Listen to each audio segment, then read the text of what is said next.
So today I'm going to try to make a cute little fairy house lamp.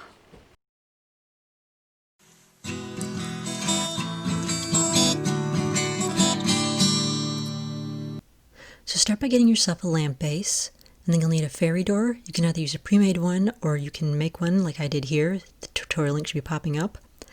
And then you just want to glue that onto your lamp. You'll have to use glue that attaches to metal. And then get yourself some bark. You can usually find these pieces of bark after a windstorm if you walk through the woods. So you just want to glue different pieces of bark in different places on the lamp, going around the fairy door. You want to leave the fairy door visible. So here's my lamp once I've got the whole thing all barked up. You can still see the fairy door at the bottom. Then you want to take some moss or something similar and glue it in different places along the bark. This is also a good way to fill in any holes where the bark might not overlap properly. So here's mine.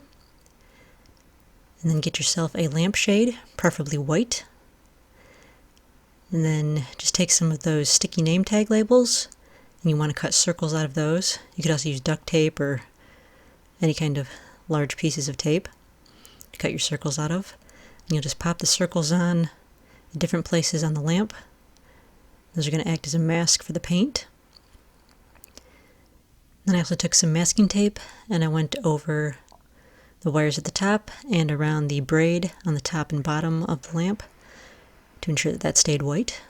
Then I just gave it a coating of red fabric paint. I think this paint was left over from Superman's boots. And then, unfortunately, my paint bled under the stickies because these were really old name tags and I think most of the stickiness had gone off of them. But the masking tape did a much better job of keeping the braid white.